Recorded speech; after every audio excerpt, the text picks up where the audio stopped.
primeira CPI que tu participa? Olha, eu sou escolado nessa história, viu?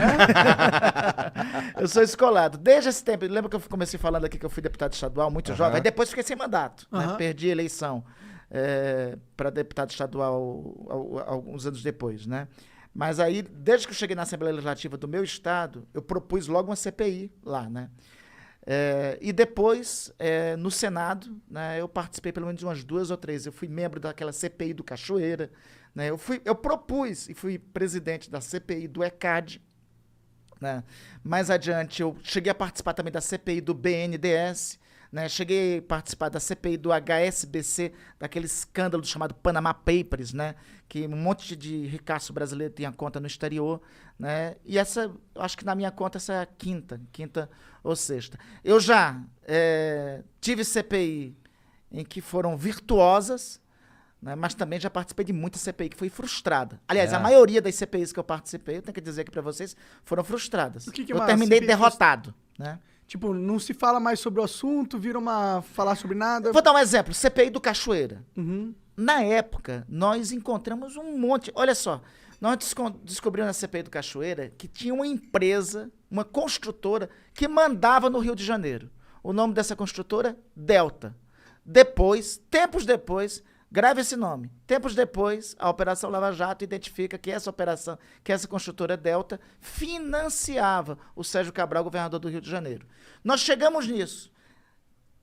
Pedimos o aprofundamento das investigações, porque também a gente não poderia chamar o governador, né? Iríamos apontar o papel dessa empreiteira no final do relatório daquela CPI. Mas aí, no final, se constituiu uma maioria que empastelou a CPI, aprovaram um relatório lá fajuto, né, no final das contas, e enfim, e a CPI acabou dando em pizza. Em pizza. Não será essa. Essa daqui, apesar da pizza aqui, moçada, essa não vai dar, não. A da pandemia, se Deus quiser, não dará, não. Isso é uma parada que, pô, você tá falando aí você falou de algumas CPIs, e eu queria que o resultado delas tivesse tido mais repercussão, pra gente também saber o que foi a parada ali mesmo, sabe? Sei lá, falar nas grandes mídias, mostrar... Né? Uma das coisas que a CPI pra mim trouxe, e que foi um golpe forte no Bolsonaro, foi esse negócio dos e-mails da Pfizer. Dele recusar... A gente conversou com o ministro das Comunicações aqui, e ele falou que, apesar de o governo não ter respondido os e-mails, eles estavam em contato com a Pfizer em negociação, só que era com o presidente global, e quem tinha mandado o e-mail era o presidente da Sul-Americana, tanto que quando eles fecharam realmente as vacinas Pfizer foi com o presidente global. Mas como eu não entendo muita coisa... Eu não cheguei a ouvir essa resposta do senhor ministro da propaganda, não, do senhor ministro das comunicações. Não cheguei a ver. Mas, ouvindo de você agora, Monarca, eu acho um pouco sem sentido, sabe? Porque, olha só, o que nós encontramos na CPI, a primeira mensagem da Pfizer para o governo é do dia, sabe de quando? Dia 17 de março de 2020. A Pfizer se apresentando, dizendo que estavam no desenvolvimento de vacinas promissoras, né? Ora, se eu estou no meio da pandemia e eu recebo esse e-mail, né? E esse e-mail foi para o ministro da Saúde, para o ministro da Economia, para o chefe da Casa Civil, para o presidente da República.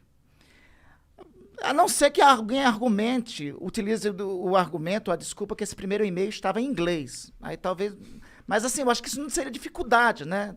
Vai lá na escola... podia estar em mandarim, porra. Não, assim... Google Translator ali, né? O Wizard é amigo deles, pô. Chamava o Wizard que traduzia na hora, pô. Chamava o Wizard. Chamava o Wizard lá e ele já resolvia. Mas enfim, teve esse primeiro e-mail.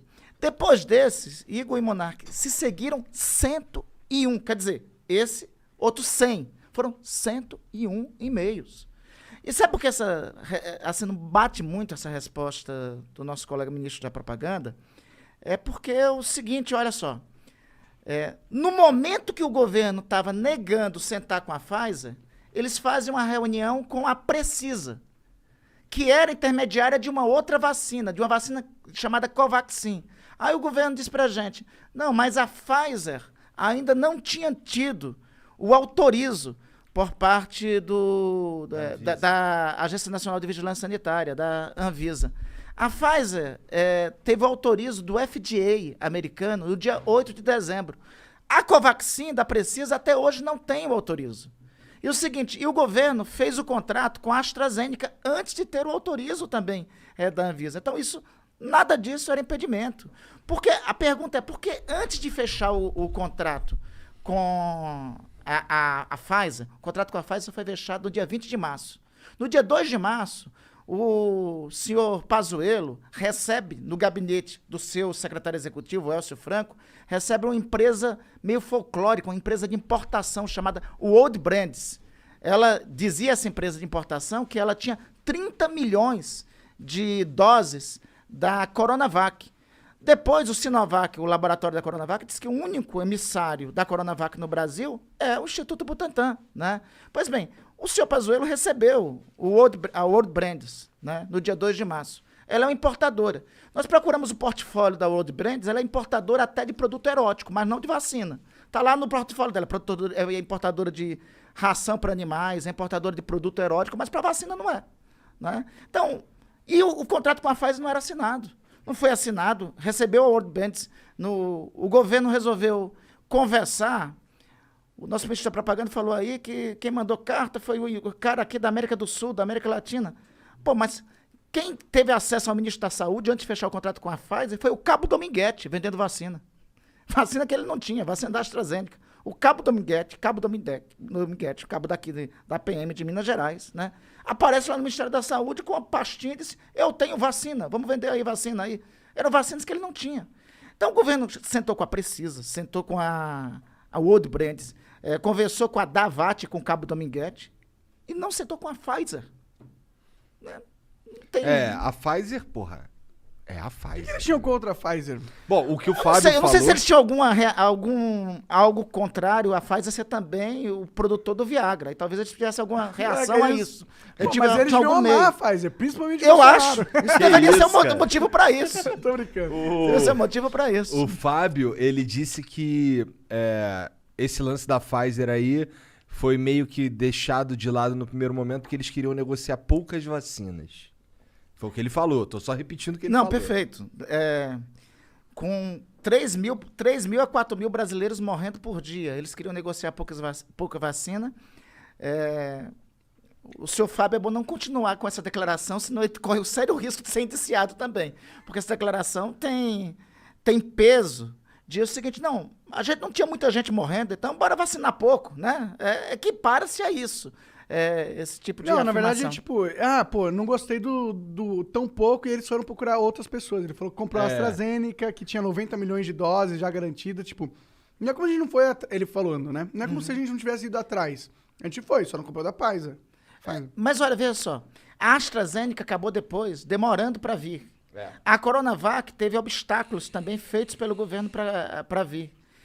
Nós tínhamos que ter tido, desde o ano passado, todas as vacinas. Tínhamos que ter tido aqui Pfizer, Janssen, Coronavac, AstraZeneca, Moderna. Até se a Covaxin fosse valendo, tínhamos que ter a Covaxin também. Tínhamos que ter todas as vacinas. Tínhamos que ter todas elas. Bom, isso é difícil porque de se nós tivéssemos todas as vacinas aqui disponíveis, estudos, e não sou eu que estou dizendo, são estudos científicos, apontam que pelo menos metade dos brasileiros que morreram podiam estar salvos, podiam ter a vida salva. Nós temos tudo para ser um exemplo global de vacinação, Monark. Veja, nós temos um negócio chamado Sistema Único de Saúde. No Sistema Único de Saúde, nós temos o Programa Nacional de Imunizações. Os Estados Unidos não têm isso. O Mandetta falou sobre isso. Os Estados Unidos não têm um Programa Nacional de Imunizações como nós temos aqui. Nós temos o maior sistema público de saúde do planeta. Né? Nós tínhamos condições, nós tivéssemos comprado todas as vacinas no ano passado, nós podíamos ter começado a vacinação dia 17 de dezembro. Se tivéssemos feito isso, nós não tínhamos a segunda onda. Metade daqueles que perderam a vida, das famílias que foram deslaceradas, podiam ter o seu membro da família lá presente.